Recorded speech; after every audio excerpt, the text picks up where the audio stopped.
Welcome to Stargate SG-1 for the first time, still not a Star Trek podcast. My name is Jeff Akin, and I'm watching Stargate SG-1 for the first time. And I'm Brent Allen, and I'm also watching Stargate SG-1 for the 47th time. But for the first time, I am looking for what Stargate is trying to teach us. Emphasis, what it is trying to teach us.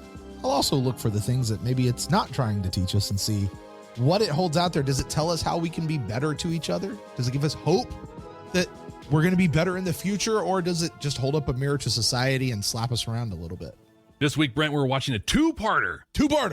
For our friends on Patreon, even for our friends on YouTube, this is going to be a little bit longer. Even for our audio listeners out there, it might be because we might have a lot more to discuss. We're watching the Tok'ra Parts 1 and 2. Now, I got very specific in my prediction last week. You got way specific. I thought you were going to be like, we meet them, and there we go. I think I have an aversion to like accurate predictions. When, to go back to our Babylon 5 show, I nailed some pretty huge stuff. Like in it was the third season, right? Third season that those things came up and nailed them. And I was pretty excited. And I got pretty beat up by a lot of the community because of my reaction, being excited. And so I think now I've developed like this aversion to being right on my predictions. So to sabotage myself, I get really specific. So I think we're going to meet some Tok'ra. We're going to have an uneasy alliance coming together with them, but threat of Apophis's crew is going to bring them together, and we're going to launch a big assault on one of Apophis's ships or strongholds or something like that. Well, we'll find out here in just a minute. This episode, episodes 11 and 12 did not air simultaneously. They did air 1 week apart, October 2nd and then October 9th. That's all I can talk about on the front end, except, Jeff, we have a very cool Babylon 5 crossover. Really? Yes. I'm going to give you the choice, Jeff. Do you want me to tell you who it is? I'll tell you who the actress is. Or do you want to see if you can flush the person out while we're watching the show? Honestly, I think you've given me, just by saying actress, I'm going to watch I'll watch for that. Let me see. Let me see if I can get it. Okay. All right, cool. Well, with that, let's go watch the episode. Let's do it. All right. Hey, listen, if you're joining us for the very first time, welcome. It's not a bad episode to jump into SG-1 for the first time, FTFT. The way this works is Jeff and I are going to go watch this episode like now, right now. If you are wanting to see the full unedited version of us watching this episode, because we're going to record us watching the video, you can head over to patreon.com and check the link down below for the most updated link to that. And you can catch that over at Patreon. However, if you are watching this on YouTube, if you're one of our, maybe say audio podcasts, like I'd like to check out the video, go over to YouTube and you can check us out on YouTube and catch the edited down reaction to this episode. And if you are one of our audio listeners, we appreciate you so much. And you're about to pull a pretty slick trick because you're going to gate into the future. You're going to catch us on the other end of these two episodes where I'm going to share my for the first time reactions. And Brent's going to share his for the 47th time, but first time, looking for sci-fi messages reactions. Brent, let's start the Tok'ra. Chevron 7 locked.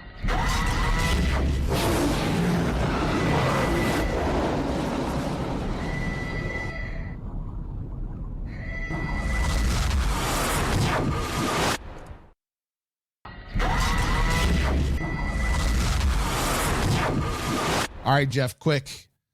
Give me just a quick snippet. Your thoughts from episode 1. Hey, we went to the Tok'ra. We learned a lot of stuff. It was an okay episode. Honestly, didn't love it. I was kind of bored. I'm interested to hear from you as a first-time watcher. Is this second episode going to be, here we go, or where are we? So, all right, let's go.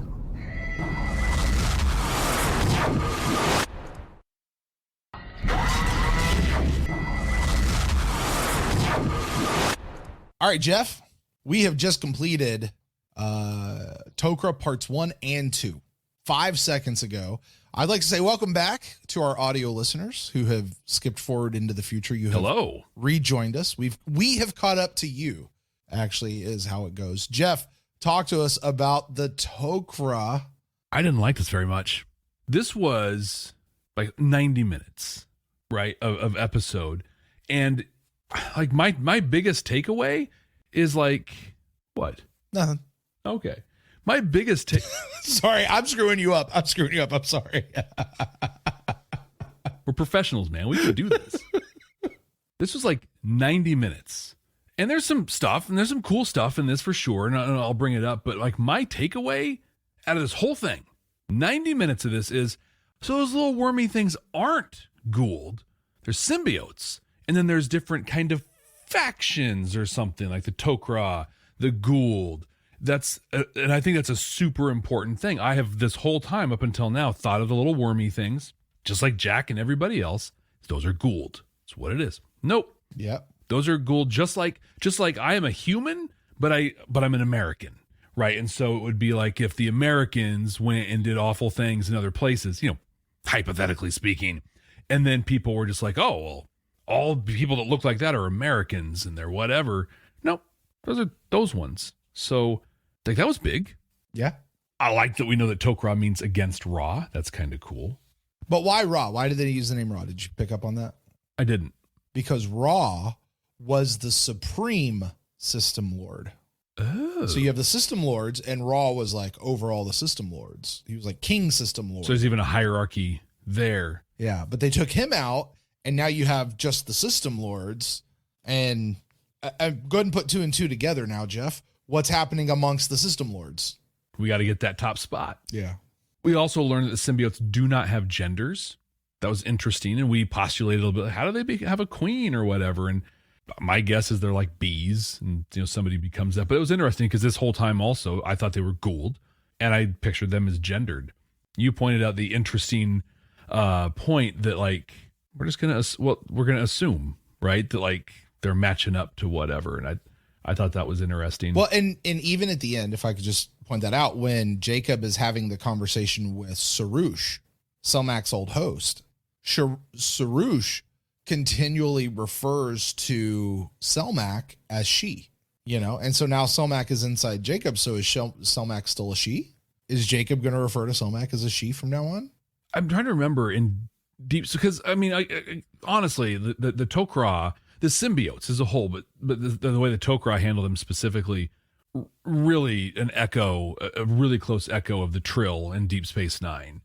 So willing hosts, you carry their knowledge, all these kinds of things. Did they ever gender the symbiote, or was it just always the symbiote? You talking about the Trill? Yeah. In Star Trek? No, Trill were non-gendered.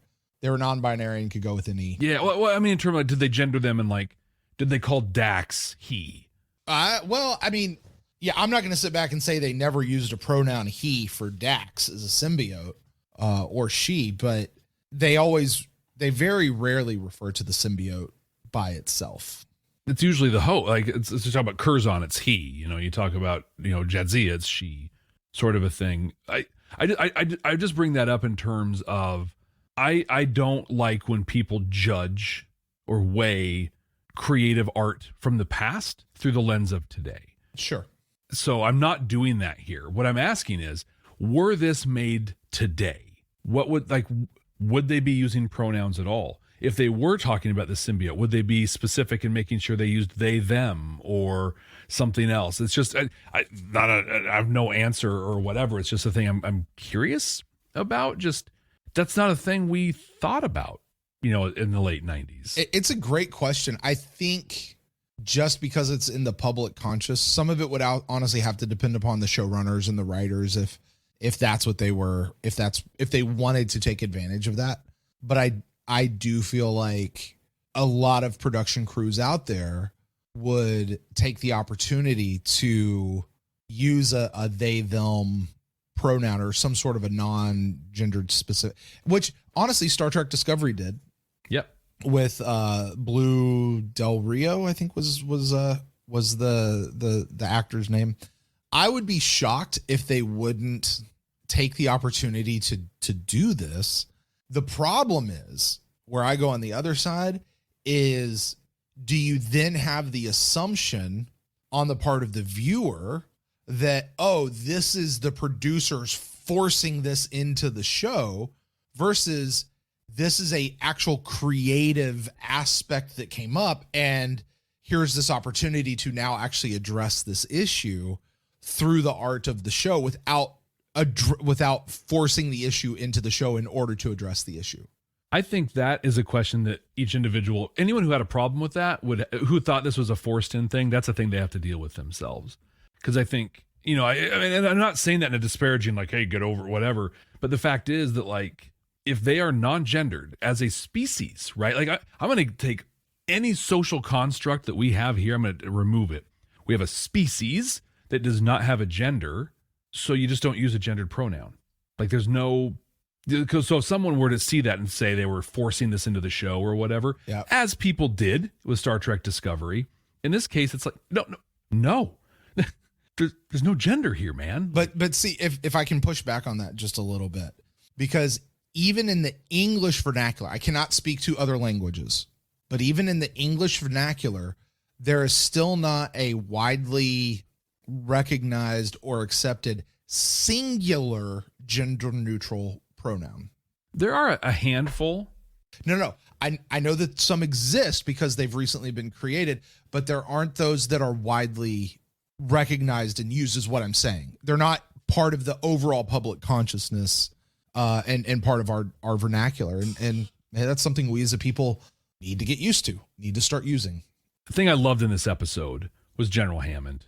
He was so great. So outside of the Shatner-esque speech when, like, hey, here's some real urgency where I got to go see my dad, and he's speaking so slow.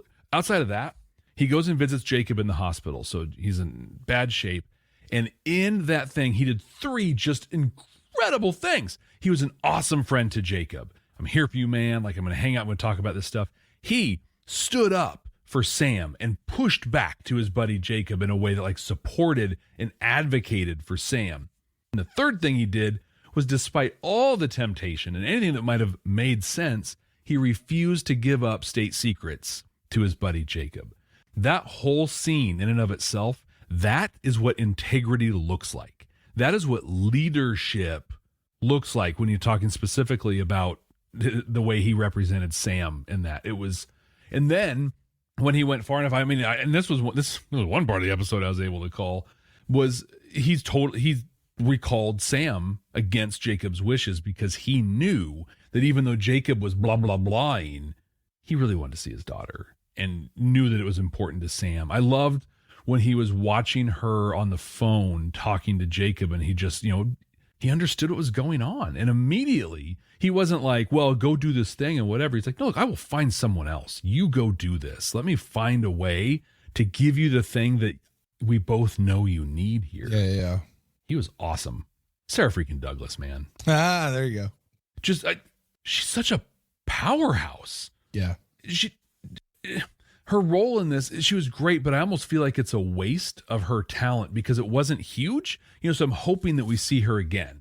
It was an important role, and she played this weird, we're friendly and compassionate, and we're the opposite of the Gould. Also, we are paranoid, we are freaked out, and wildly risk averse. Mm-hmm. She played it really well. She was awesome. I think I can't think of a time I've seen her in something that I didn't like. And this is added to just the list of amazing appearances by her. So I'm going to read through these notes to kind of sum up my overall thoughts, though. First, oh my God, the pacing of part 1 is so slow. There was a point you paused to say something, and the episode was like 4/5 done, and I was like, nothing has happened. What is going? How are we almost done with this episode? Now, it wasn't so slow that I couldn't. It was a slog. But it was just literally like, okay, make something happen. Then I have Sam proposes her dad being a host for Selmac. Apparently this is the point of the episodes, and I am disappointed. Oh, 2 ships are on their way to the Tok'ra. I'm less disappointed now. There you go. Like, I became less disappointed over the whole thing. And maybe that's why I wasn't so keen on this. I think I was so married to my prediction of, like, we're going to go have this big space battle thing. And as soon as they said the ships were going to come, I'm like, oh, this is going to be awesome. We got some death gliders a little bit over the thing. And I get that wasn't the point of the episode. This was an emotional episode that showed friends. It showed family. It gave us more insight into just the universe and the galaxy as a whole. Yeah. And so, I mean, I'm not saying this was a bad episode. I'm saying this could have been a one-parter, and it would have been, I think it would have hit a lot harder if it were a one-parter. So one observation and then a thing I want us to talk about. I thought it was cool at the end, and you rolled it back to make sure I heard it. The Gould enter in through the neck because they don't want to see the host's face and see that in the reflection. They want to see that fear forever. Whereas the Tok'ra lay face to face and go in as if to kiss each other and go in. And I just thought that was such a beautiful, comparison between the two cultures and how different just fundamentally they are. So here's the conversation that I want to have. At the end, Garshaw, Sarah Douglas, says, one day the Tok'ra and the Tauri will take down the system lords. The Tok'ra are constantly on the run. They're looking behind themselves all the time. They're scattered. They're having a hard time finding hosts. The phrase that Sam used was 0 to negative population growth. Yep. How are they ever going to come together and be able to mount an actual offense against the massive power of the system lords, especially if we're talking about all of them? I'm sure this will play out through the series, but I want you to try and imagine that this is all you've seen so far. Yeah. And say, how am I supposed to see them as a credible fifth column or rebel group of any kind? What kind of thoughts do you have any thoughts on that, or where am I shooting from on this? I think there's an assumption that the Gould are so much further technologically advanced than we are as people at this point. Mm-hmm. And so therefore, you would also think that the Tok'ra are also more technologically advanced than we are at this point, i.e. look at the way they grow tunnels and do that sort of stuff, right?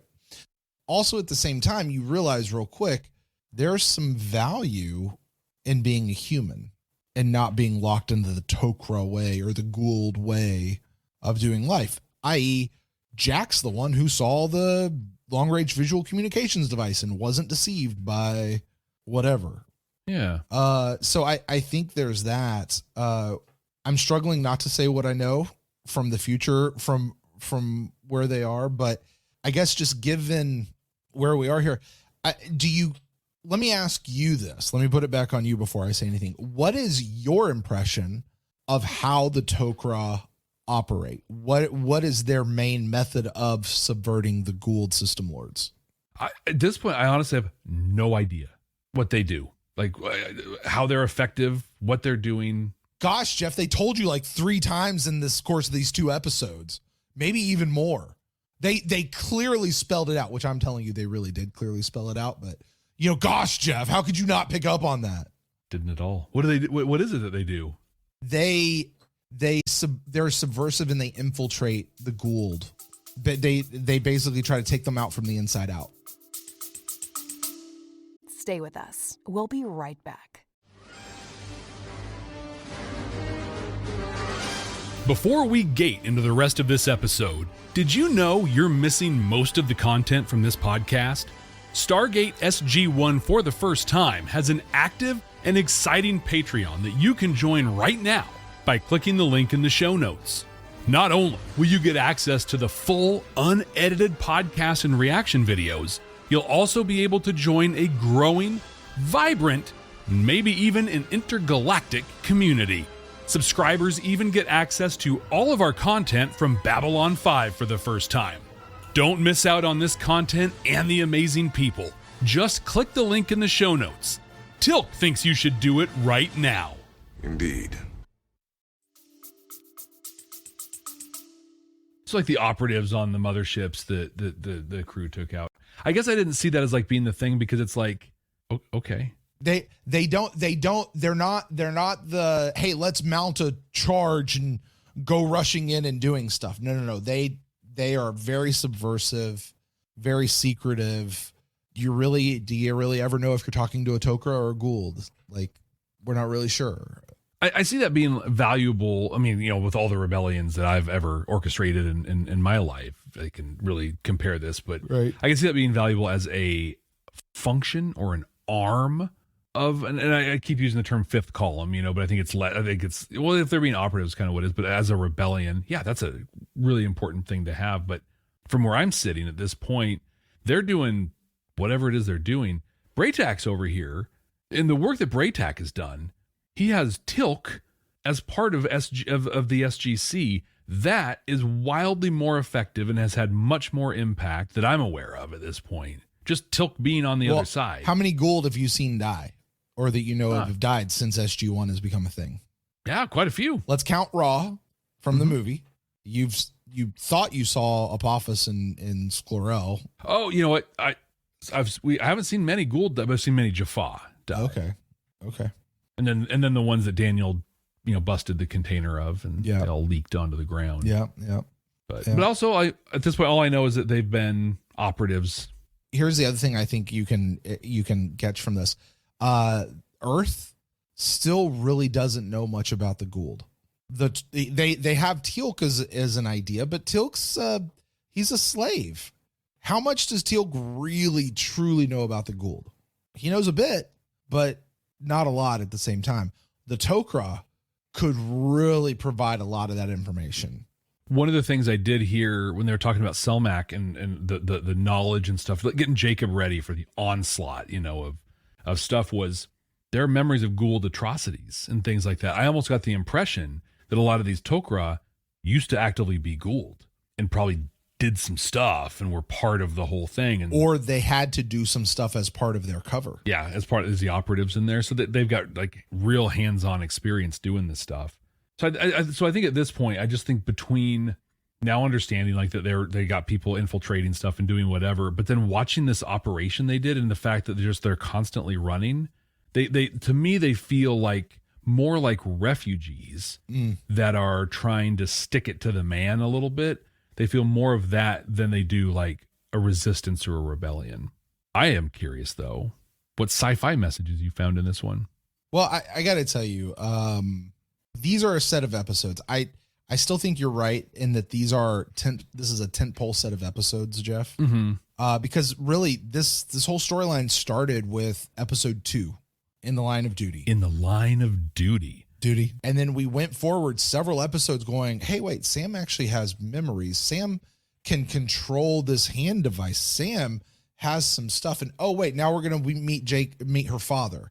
And oh, turns out he's got cancer and there's all this big issues. And then all of a sudden you bring it all together with what they're trying to do. And the solution to it being that Jacob goes and becomes a Tok'ra, and not just any Tok'ra, but like a main Tok'ra, the guy, and brings these people together.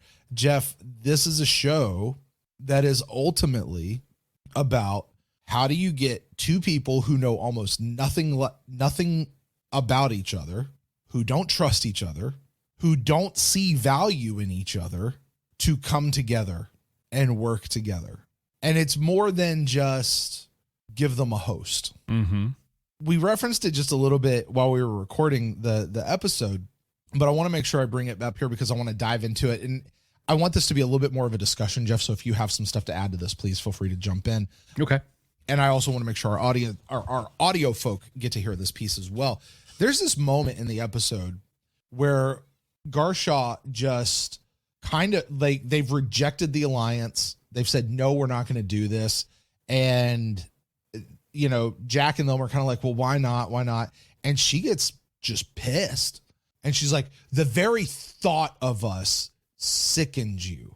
And I think probably the most incredible line out of the whole episode is said almost in ADR. Daniel speaks up and he goes, no, it's just we don't understand you yet. You know what I mean? He's like, no, we just don't understand. It's not that you sicken us. We just don't understand. Give us some time and we're going to understand you. I have often said that I contend with, I fight against, and I will continue to fight against. I will do a litany. I will fight for this the way Jeff fights for TKO being a good episode. It is a great episode. I fight with the idea that Voyager ruined the Borg. Okay. So many people keep saying Voyager ruined the Borg. Voyager took all the teeth out of the Borg. Voyager weakened the Borg. No, I think what Voyager did was it explored the Borg. And in exploring the Borg, it explained the Borg. We got to know the Borg. We got to know how it worked from the inside out. We got to see what it does. We got to actually learn about what it is like to be a drone within the Borg, more than what we ever got with Locutus and Hugh from Next Generation, right? And here's the thing. Knowledge makes the scary not scary anymore. So did Voyager take the teeth out of the Borg? No, but it showed us what the Borg really are. Yeah. The Borg were this big, monstrous, mysterious thing. And it's not that Voyager weakened it. Voyager just exposed it to where we know what it is. It's not a big, scary unknown out there. Yeah, now we know. And I think it was very prescient of Daniel to say that our aversion to being a host, and let's face it, we all have an aversion to, think about it. What if you're in this opportunity, you're given this opportunity to go be a host? There are some people, Jeff, who would be like, you know what, that is my bag, I'm in. I don't have to be saying, I want to do it right now. Where are you on that, Jeff? I think it came out while we were watching the episode, and I immediately had the question of, how does that thing get inside me? I would not be opposed to the idea, but I would have a laundry list of questions. And even after Jacob, they did a little interview, right? Selmack's like, hey, I want to ask you some questions, like 2. Hey, what do you think of the Gould, and are you a good man? Like, wow. But also, I don't think it was ever made clear to Jacob that, hey, you're going to agree to this and you're going to cure your cancer and that'll be cool. Also, you'll probably never see Earth again. You're going to be running across the galaxy with us. You're going to be hunted by massively powerful military. He didn't know any of that stuff. I would have so many questions before I went in. I would need to understand. And you would ask those questions so that you could understand. Exactly. I would approach the issue with curiosity. So I think that there's the whole episode, both of them, center on getting them together. Where did we open? They're going through the desert, which, by the way, I looked it up while the episode was on. They filmed this in the Richmond Sand Dunes, which exist in Vancouver, British Columbia. So they're still in northwestern Canada. But which, by the way, they also filmed New Caprica City from Battlestar Galactica. Really? In that same place. So anyway, but point being, they started off as enemies. Everybody have your guns trained on each other. And they go through the process of, hey, we'd like to be friends. No, we're not going to be your friends because you have nothing to offer us. Which I think goes to show the Tok'ra have a very bad Gould habit of jumping to conclusions. Okay. And not coming up with alternatives. And not looking to see what you can do. And we see the humans here really continue to be like, no, there's other things we can offer you. We can get to this spot where we actually could work together because it's a good thing for us to be friends. Even if there's not much to offer, we still have a common enemy. That's numbers. So yeah, I think this is a huge episode that does teach us a lot. It shows that sometimes, yeah. And how did it work out in this particular episode?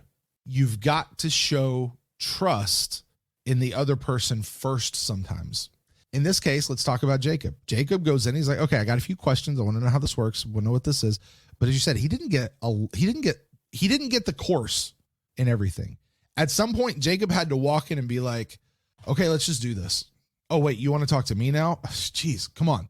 Look, I already agreed to this, man. Come on. Let's just do this. Let's go. And to be able to sit there and go, we've got a whole world full of sick, dying folk who probably would be down for something like this. Oh, that's good. Also, by the way, hey, let's tell you something that Jack noticed that nobody else has noticed. Turns out people are actually pretty good about stuff. Right? This could be a good ally. They proved themselves. They took some time and wound up proving themselves, even in the midst of their distrust with each other, their mutual distrust, right? But they came together because one party put down the guns and said, I'm going to trust you. And it allowed the others to kind of come forward. And you remember that conversation Jacob had with Hammond at the end where he's like, hey, listen, I know this blending just happened, but I got all those memories and everything. And let me tell you what, these people are legit. You made the right call. Selmac also had to have that conversation with the Tok'ra folk to be like, hey, I know this blending just happened, but let me tell you what, being an ally with those folks back there, you got some bulldogs. Right, gonna work. This is going to be good. We can do some stuff now.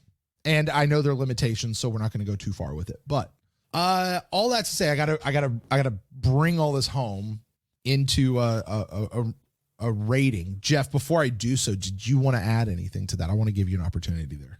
You really hit it, and I think I beat the nail on the head during the episode itself. They really, and here I'm starting to pump into your rating piece. They really drove home the idea of understanding and making assumptions without understanding. And I think your description of like someone has to take that step, has to take that risk and reach out. I think there's also just the piece we talked about earlier too of approaching things from a place of curiosity instead of superiority. To your point again earlier, the Tok'ra definitely have some Gould tendencies, jumping to conclusions, assuming the worst, thinking they're right, things like that. Whereas Daniel, I think specifically, because Jack was in that place too. Yeah, you're Gould to me, seems the same. Whereas Daniel's like, I'm curious. Like, I want to understand. I mean, share these things and stuff. Mm-hmm. This is the first good Daniel episode we've had in a little while. They always weren't bad, but he got to play our Mary Sue, in a couple of these. And here he's like, no, like I have real questions. I think he was really living a lot of the message, and he was the one who was able to bridge a lot of the gaps that brought us to a happier ending. So, I mean, it's really all I had on it, but I agree that I think this message was very strong through here, and I hope that's reflected in your Chevron rating. Yes. Well, it will be reflected in my Chevron rating. I'm going to give this one 4.5 chevrons. Oh, wow. I almost want to go 5. I still feel like a lot of this is no, Jeff, I'm going 5. This is a 5 chevron episode to me all the way through because it really dives into that. Jeff, this is an episode I could see Star Trek doing. I like it. Change some character names, change some costumes, and it's Star Trek. This is an episode that I very much feel like we could see Babylon 5 doing in a similar way. Mm-hmm. I mean, think about Sheridan walking in, trying to form some sort of an alliance, and then you got Delenn over there on his side, and yeah, like I could see Babylon 5 doing this. Certainly I could see Stargate doing it. Yeah, I think even Star Trek came close to this, again, with Trill episodes, but both in Deep Space Nine and Discovery. Like, and most of those, though, were more focused on the symbiont than it was the alliance or whatever. But there's still that question of like, do I understand what I'm doing here? And what am I offering in exchange for trust? This is one of those quintessential sci-fi shows. It's not a Star Trek show. It's a sci-fi show that sci-fi does so well and shows how people from distrusting groups can, in fact, come together and work together, setting aside those differences. So, yeah, I'm going 5 chevrons, Jeff. I love it. I think it's great. The rating, just to be clear out there, the rating is how strong you think the message is, how good the message is. There is a question of how good you think the episode is, Jeff. And I'll tell you, personally, this episode holds a high place in my heart, holds a high regard. I enjoy this episode. I like the way it unfolds. I did say to you before we went on mic tonight, though, do keep in mind, it is still a season 2 episode. Yes. This is not a season 4, season 5 episode. It is a season 2. And I do think that probably is reflected. So Jeff, you get the responsibility of placing this episode in our SG1 season 2 ranking. 100% completely definitive, immutable, I might add. Our current top 5, and I do think it should be in I do think it should be in the top 5. But we'll see where Jeff puts it. Current top one is Serpent's Grasp, Serpent's Lair. That is a 2-parter. We're going to call that as 1. Secrets, Thor's Chariot, In the Line of Duty, Message in a Bottle. Jeff, where do you place the Tok'ra? Before I place the Tok'ra, we have a correction from last week. Uh-oh. Bane, currently at number 7. Yeah. It's going to move down to number 8 under Family. Oh, okay. I feel like I was a little generous with it. It's still above the Gamekeeper. That feels better to me. I wasn't sitting well with me after we got done last time, so I want to correct that because it's immutable until it's not, and then it is again. It's immutable until you change it. And so this one, the Tok'ra, right? Where does this one land? And it is top 5. It is. I'm not in love with this episode, but it had some really great stuff, and I can see its function as a tentpole in the season, and I think I'll see that more as it goes.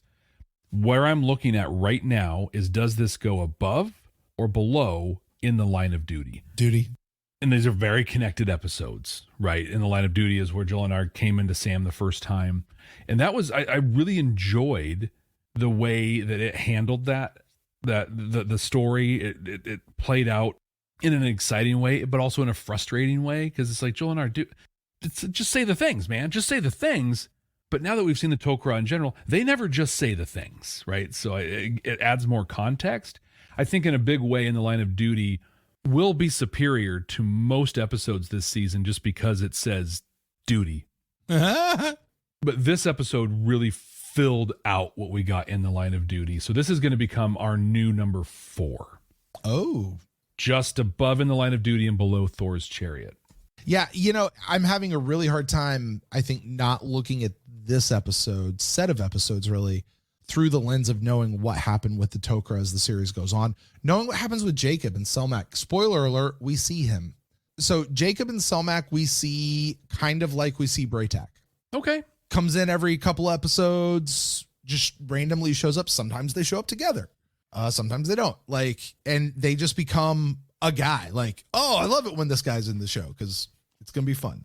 Yeah, and I can see, I've said this on a couple episodes, that this seems to be a thing that's going to come up later, but they've been hitting this one hard through the season. Tok'ra, I can see, are going to be an ongoing presence of some kind. And so I can definitely sympathize with you being like, but all this cool stuff happens, man. Yeah, cool. It hasn't happened for me yet. So just watching the pavement get laid down. And kind of like the Vulcans in Star Trek, sometimes you're going to be super cool with them. And sometimes you'll be like, dude, you're freaking annoying. Right. You're annoying right now. Stop it. So I like your ranking there. I probably actually would have put In the Line of Duty above Tok'ra. So you placed a little higher than I would have. So look at that. Yeah, I think a lot of it just has to do with this fleshing so much of it out. And honestly, I was bothered with just dude, if you just said a thing, half of this episode wouldn't have happened. Come on, man. Or come on, gal. Well, Jeff, with that, we are going to put a period at the end of the Tok'ra and say sayonara to this particular set of episodes. Moving on to the next episode. The name of this next episode, Jeff, and I want you to guess, because it's a dead giveaway if you know what the episode's actually about. The name of the episode is Spirits. Spirits. What do you think? I will tell you, this also tends to be one of those episodes that a lot of sci-fi shows do. This would have come out close to Halloween, I'm guessing. Yeah, fair enough. So I'm going to say this is going to be the Halloween episode. I'm guessing like a haunted house planet sort of a thing. All right. You're a good guesser, Jeff. You're a good guesser. You're a real good guesser. Well, we will find out next week right here on Stargate SG-1 for the first time. Thank you guys so much for joining us, especially with this big 2-parter double episode. Always lots to talk about when you're talking about 2 episodes at the same time.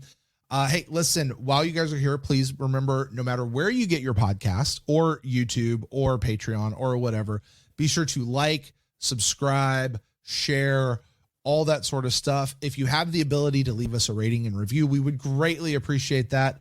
That would be very helpful to us. And, I'm not going to say it pushes us up in the ratings or anything when you get those, but what it does is it tells other people that this is a cool podcast and they should come listen to what we got going on over here at Stargate FTFT. Jeff, it is time for us to get out of here. So until next time, folks, we will. Hey, Brent. Yes.